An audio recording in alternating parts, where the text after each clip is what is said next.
welcome to the 2020 series presented by the New York Film Academy. The 2020 series are conversations with creative visionaries about craft, creativity, and collaboration. And sorry we're late today, folks, but we have an amazing, amazing guest today. Mary Lou Belli is with us tonight or today, and so happy to have her. She's an amazing director. She's a lovely person. She is just has so much wealth of knowledge and is also a novelist. So I'd love to present Mary Lou. Hello. Hi, Liz. So good to be here. Hi. Oh my God, this is crazy. This is just like production, like shit happens and here we are. So sorry we're late. This is so great. I'm catching you in between like 40 shows. It's probably like your one day that you're off. So I super appreciate that you're here with us. And you know, you've written books about acting, you've been an actor.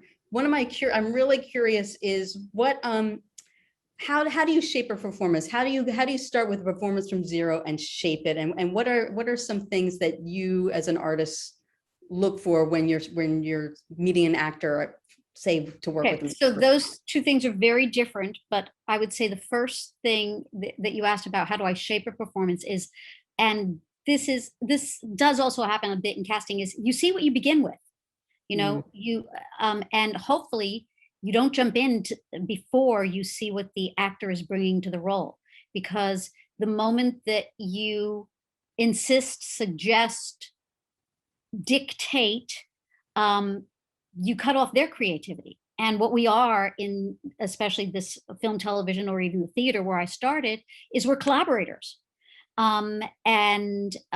Once you regard the other artists that are working with you, you get the best work out of them. I always say that 90% of my best ideas come from often watching actors, seeing them begin an instinct, not trust themselves. And all I do is facilitate that instinct I saw and just give them the space to fulfill it. And as long as we all agree on what the story is, we're usually in great shape that way. And I've seen you in action working, and you have such a beautiful, delicate language with it. There's never like, I want you to do this, or I don't hear that. How do you approach that so it feels like more of a team sport? Well, you know, there is also the part that as the director, I am the leader, but I prefer the language, I'd like you to. And when I'm dealing with people who I feel have been artists, sometimes who are older or have more celebrity than I, which is often, I sometimes propose things as questions. How would you feel about? But I'd like you to is my norm. And as long as it's done surrounded by love and an intent that the best idea is going to win, and that I'm going to create an atmosphere that they can, that actors feel free to risk and take chances. And also sometimes it's giving them permission and making it very clear that what we're filming today is not the art. The art are the pieces we're getting today that will be edited. So if I can find their trust that I am looking for only the pieces, then it creates a more a bigger playground that's safe. 100%, because they don't feel like they have to do the masterful thing A to Z. Exactly. And then they might have screwed up on one word and then are kicking themselves from to F, basically. Yeah, and the role is a little bit different in theater, so that they need to own the shape of the performance from beginning to end. And it's why in the theater we might start with table work so that the bigger picture is presented. And not to say that in film that there's a lot of actors who want to understand that bigger picture in that arc, and that sequential, both through the entire piece and the moment-to-moment work within the scene. But it's even more important that they have that other piece when they're doing the theater, because, you know, it's often in a play where a director will come to visit during the run of a show, but it's really there starting on opening night, unless we're Yeah. doing rewrites and making the play better. And so you've traversed it seems pretty seamlessly between like theater and multicam and film and TV. And so how have you been so agile at it? Because it could be a rather You know, bumpety. I would say agile I'd love to think that I'm agile in it. It's the same skill set, but they're weighed in different ways. Like when I'm doing a multi-camera sitcoms, it's much closer to the theater. It's 3 days of a playground. It's about building physical bits. It's about refining a script more, and working hand in hand much more with the writer. In episodic, it's about understanding the blueprint you've given, unpacking what's there, trying to, in some cases, catch up to what the writer already knows about the story, and then divvying it up into chunks that are manageable on a day-to-day basis, depending on how many pages you're doing a day. I did strategically have to change, you know, that agility that you spoke of. Early in my career, once I had done over probably close to 125 episodes of sitcoms, multicam. And all of a sudden I knew I had this desire to explore our episodic. I love espionage. I love procedurals in terms of what I watch personally when I want to watch television for pleasure. And I thought, I really want to direct that. And I wasn't taken seriously in that world until I literally said, she's not doing comedy anymore. I also was mentored by so many gracious directors in that other field who said, okay, you have the skill set, here's what you have to learn. The most important one being Bethany Rooney, with whom I ended up writing Directors Tell the Story, which is a handbook for directing episodic television. And that book came out of a lot of things, but being on set with her and shadowing her and realizing how much both of us, A, had the same approach to the work, B, her gifting me with so much of her knowledge, but C, how much we loved talking about the craft. And then polishing our own special skill set in terms of the books. Because it was my third book that I wrote or co-wrote, was Directors Tell the Story. But it was about finding a structure for the book in the way we wanted to present the material. Because, you know, I have to say about all three of my books, there were a lot of people who knew as much as I did. They just hadn't sat down and written it out. And then there's a natural teacher in me that, you know, from years of being a teacher, you know, I was in the School of Cinematic Arts at USC as an instructor for over a decade. But there's something about parceling out information in bites that are both understandable, buildable for craft, and then sequential for adding on. And that's, you know, we each had different skill sets. Also, with all three of my books, and I'll give Bethany the credit, I never was the voice of the book. I'm great at mimicking.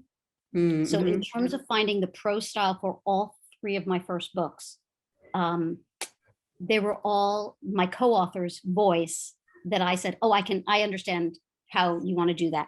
I was much more the structure person. But, you know. Totally. I mean, it's a great book. I mean, I've read it Thank you. a million times. I've used it. It really is Directors Tell the Story it really takes you from A to Z of really understanding how a set works, but also it doesn't feel like baby talk. Oh, no. Or how to do that. So when you were trying to go, because that is amazing that you had such a backlog and catalog and repertoire of comedy, what were the steps you had to do to actually land your first? Okay, so I was lucky enough to be able to observe. And So my observation, because I didn't go back to film school, I did hire, along with two other people. One was a theater director and the second one was a script supervisor. We hired a script supervisor who specialized in movies and episodic to Mhm. literally give us lessons. Oh, wow. So and basically she knew specifically who her audience was. She knew what our skill set already was, and therefore she knew where our gaps were. And she tailored our lessons to that. I also went to AFI. Mhm. When I decided I didn't want to be doing sitcoms anymore, I would go and literally, some of the librarians would say, they would see me there. I would spend hours in the library because it was free. It was my autodidactic film school. And after I would finish one book and go, ooh, what's next? Ooh, I want to do this one about cinematography. They would literally, after they got to know me, they would pull off books and say, this is the one all the students are reading right now. Or this, so they were very helpful. And also, a lot of people don't know this, but at AFI, first of all, the library is open, not as a lending library, but for Mhm. people who want to work there, at least prior to COVID, to just sit in their library and use the facility. But almost every lecture there has been recorded. Mhm. And you can go back. I mean, for those of you who are old enough to remember what 7.5 IPS tapes are, it's what my first voiceover tape was on when I was acting, before MP3s.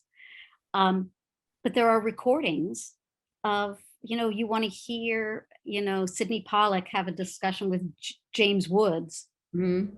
with a director actor giving and taking. It's there.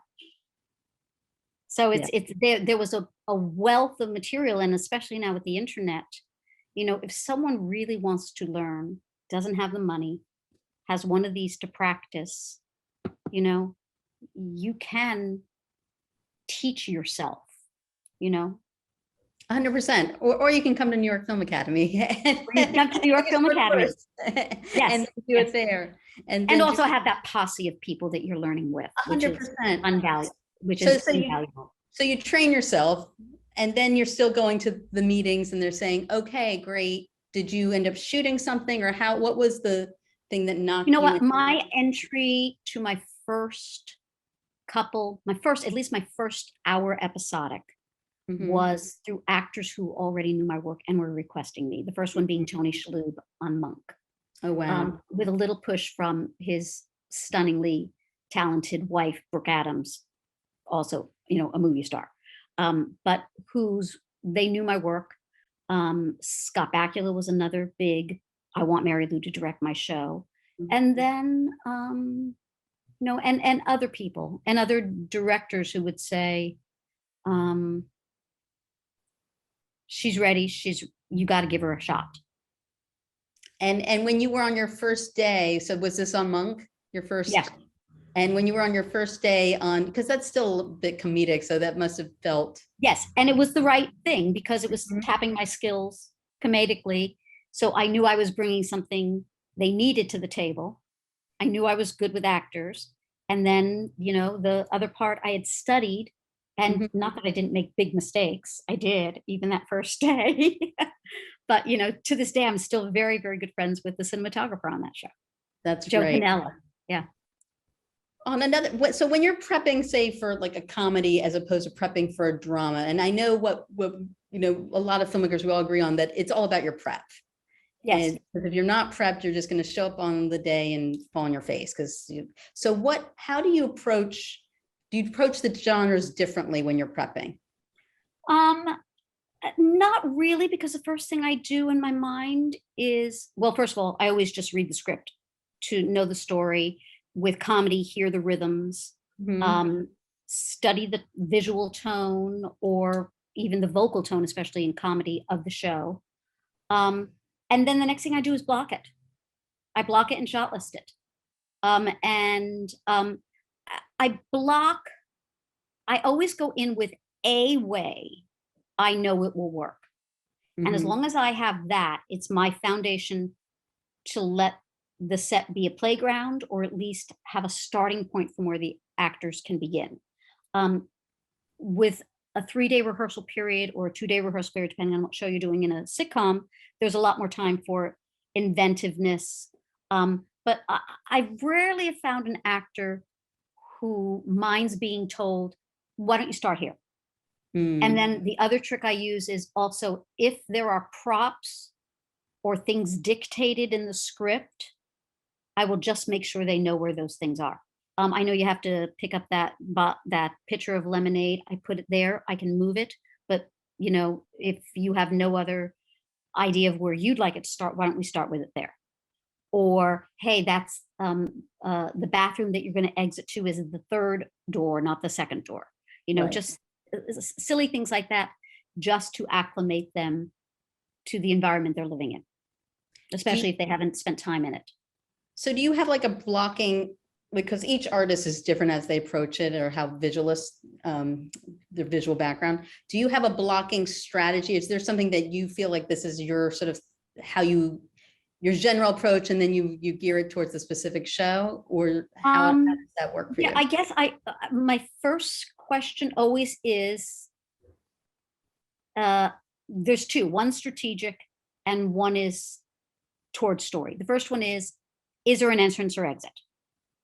Because if there's an entrance or exit, I almost always, in terms of the visuals of the show on an episodic, want my master to include where that entrance or exit happens, so that there is not, I'm not choosing to shoot my master in another direction, or knowing that a piece of my coverage will include that door or place that someone enters or exits. So that's just part of the efficiency of the job as an episodic director, where, you know, I've shot anywhere from 3.5 to 15 pages in a day. It's, you know, it depends. And the second thing is, I always want to name the scene. And we talk about this a little bit in Directors Tell the Story, and it's not my idea. It was something Sidney Pollack did. You know, so what is the event of the scene? And then my another wonderful director who I co-teach with quite a bit, Andy Wolk. Andy says, and where is the power shift, if there's a power shift in the scene? So I want to know what the event of the scene is, how it's progressing the story, and who's in charge at one point, because sometimes it changes.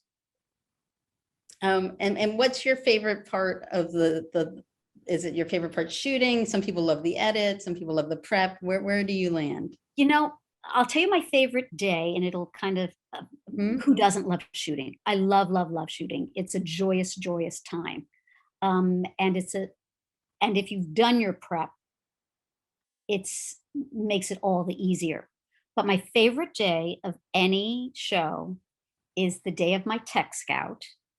Okay. Because most people have shot on the standing sets. That's a given. They're usually easier. You're sometimes doing a bit bigger page count on those days, but there's less surprises.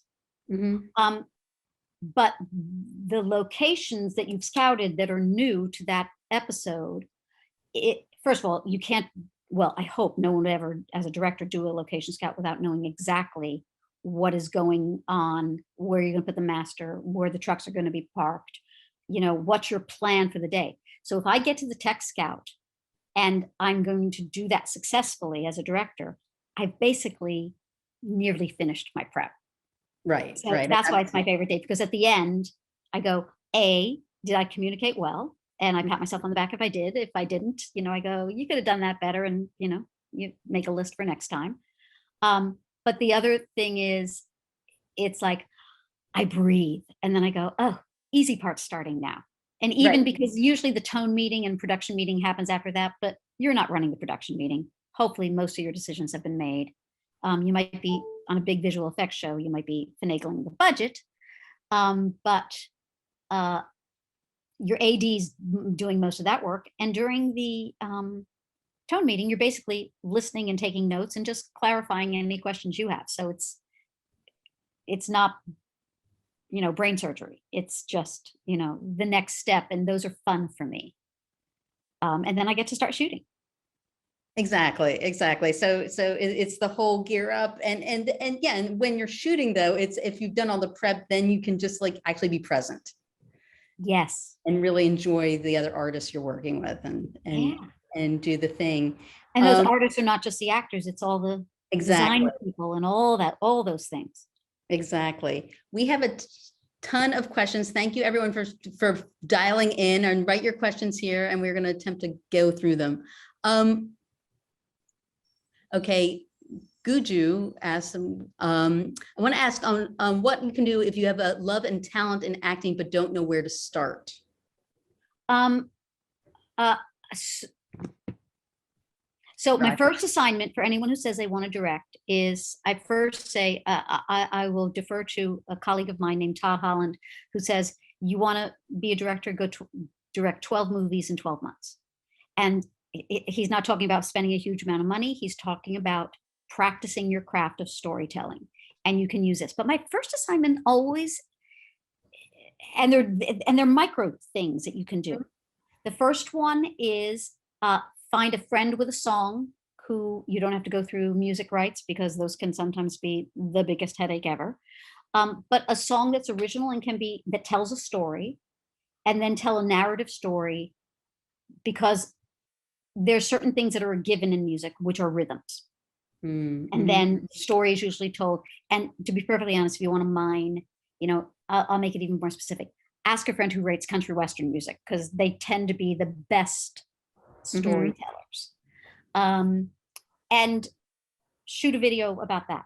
The second thing is, especially if you want to do a lot of action like I do, is learn sequencing. And you can do it by just, filming a story filming a short that tells a story in which sequence and a chase is part of it. And it doesn't have to be a chase in a car. It can be two people chasing each other or following each other. And then you get into the tonal things, in terms of what do you want this to look like, and studying. I mean, I just watched I don't know how I missed this movie, but in a little film club I belong to, we had just done Rosemary's Baby, and we were looking at it tonally. And this one of the people, or a couple people in the group, had seen an indie called The Orphanage, which I had never seen, that Guillermo del Toro was the exec producer of. It was stunning. Wow. So, you go back then and you watch, I tend to watch a number of things by the same director. You still read things like, if you want to know how to block actors well, study Sidney Lumet, read how Sidney Lumet, approaches this. There's people who are just really good at it. I mean, and then the dance, I will watch anything that Debbie Allen directs, because the way she dances the characters, and I mean that, and I didn't use that word accidentally, especially since Debbie came from a choreography and dance background.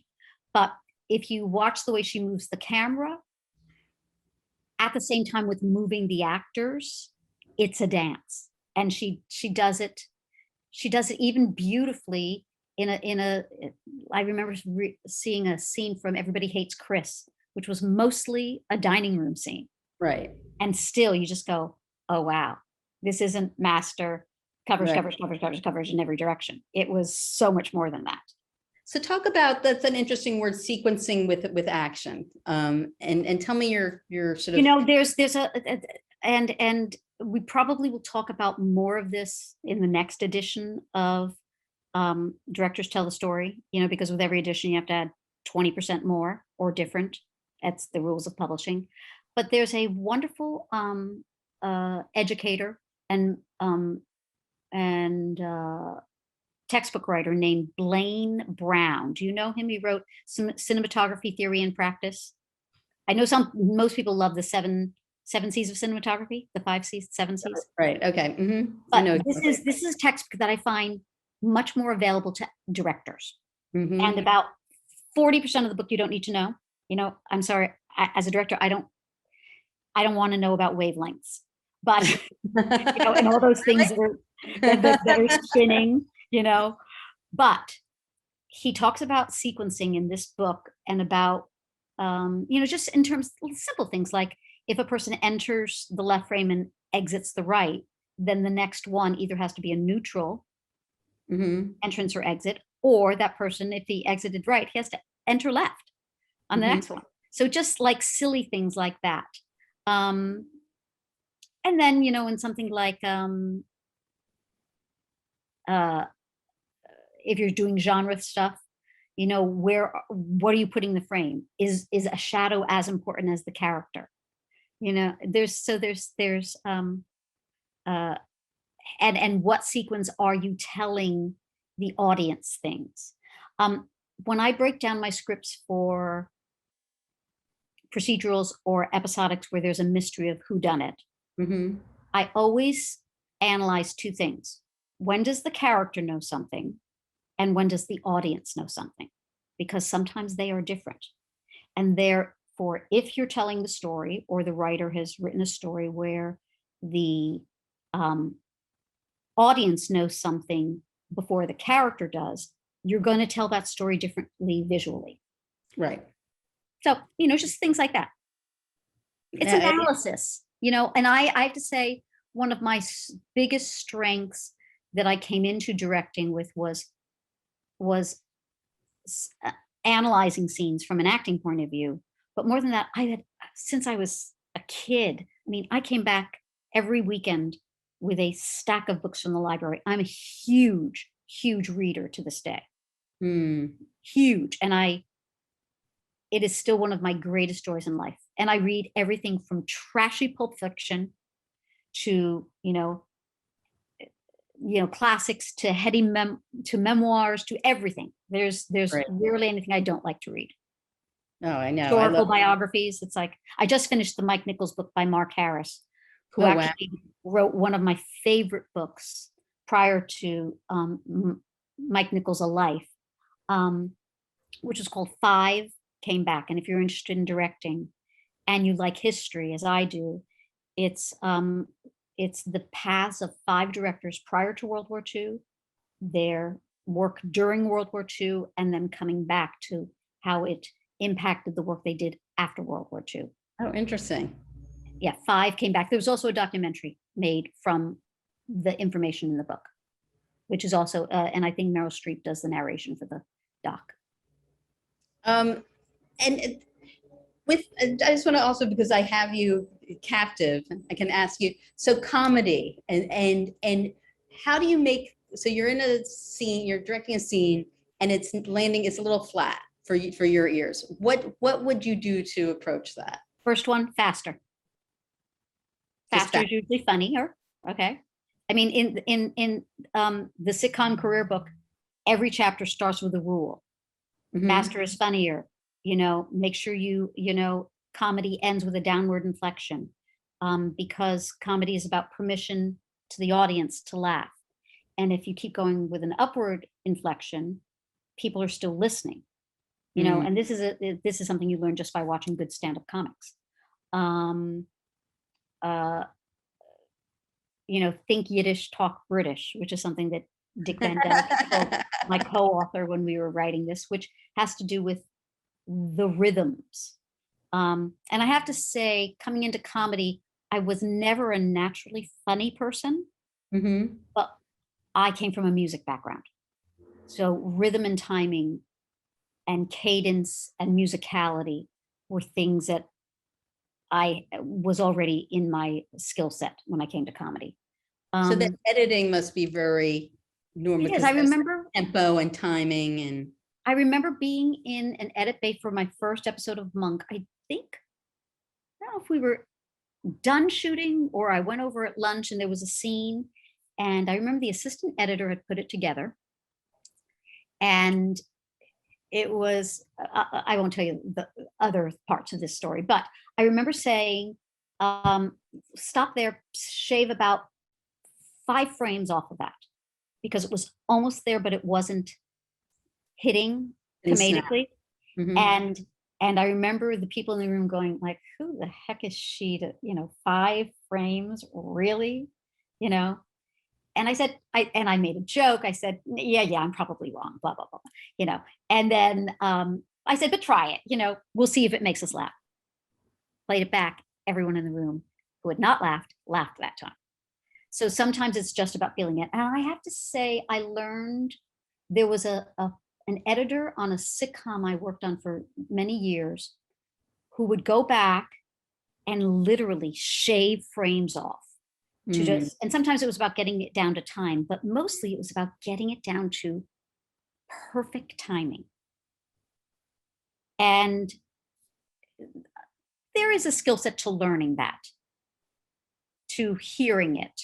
Some people believe it can't be taught in terms of hearing that comedic timing, but also if you watch someone who I was lucky enough to observe, James Burrows, both sometimes just as an audience member or when he was directing and he allowed me to shadow early on in my career. He wasn't often watching. Sometimes literally his back would sometimes be during a show away from the actors because he knew what they were doing. He was listening for the precise timing. And no accident that he came from, a musical background, in terms of Abe Burrows being his dad. 100%.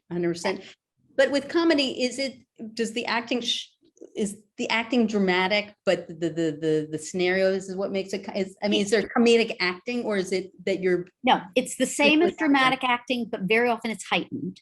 And the only thing that you can't cross into, rarely can you cross into mean, real mean. Right. Sometimes mean-spirited is funny. Right. But mean is a comedy killer. Right. There's no laughter with that. No, because people won't take that ride. Right. And you're hitting on a vulnerability, which and I have to say the last sitcom I did, because I went back this year, and it was so much fun. And it's just started airing about a week and a half ago on BET Plus, a show with a stand-up comedian in the lead. Debbie Allen directed the pilot. I followed up 4 episodes in the first season, and her name is Ms. Pat, and it is truly the edgiest stuff I have ever done. And what she has underneath is a huge heart underneath some of the meanest things I've ever seen on television. But it's coming from a place of love. It's coming from a place of honesty. It's coming from a joyfulness that she carries around with her. And D.L. Hughley had the same thing, edgy, but,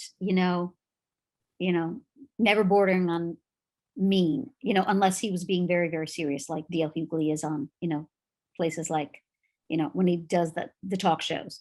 And he's also one of the most astute political analysts I know. When you're shooting, is the comedy on the master? Is it on the reverse? Is it on the person receiving? Is it the face of the person? The reaction is a reaction can be built to extend the reaction, to extend the laugh on a reaction. But I would say more often than not, because the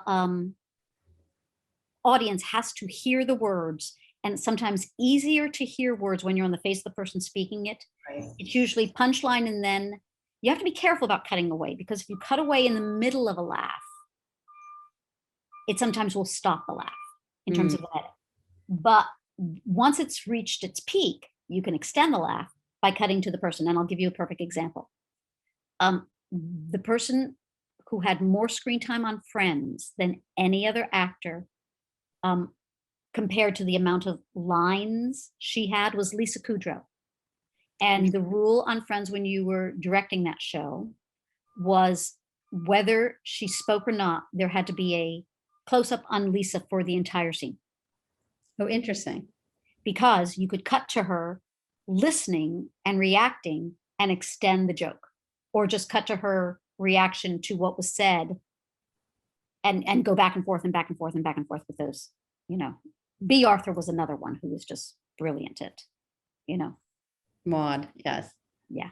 Exactly. So we have time for like one more question. This is amazing. So Shristi asks, what is the core? That's a great question. What is the core of being a director? Being a leader. Leader. Being the right director for every actor. And sometimes that's, if there's 20 actors in the show, it's 20 different directors. But being a facilitator. And you know what? No, I would say at the core, being a storyteller. Mm-hmm. And just go back, because that's really fascinating, being the right actor for, so it's the right mommy for each. Yeah, baby. I have 2 kids. God knows they're not alike, you know? And you know, there's a lot of similarities, but you just go, they don't need the same thing.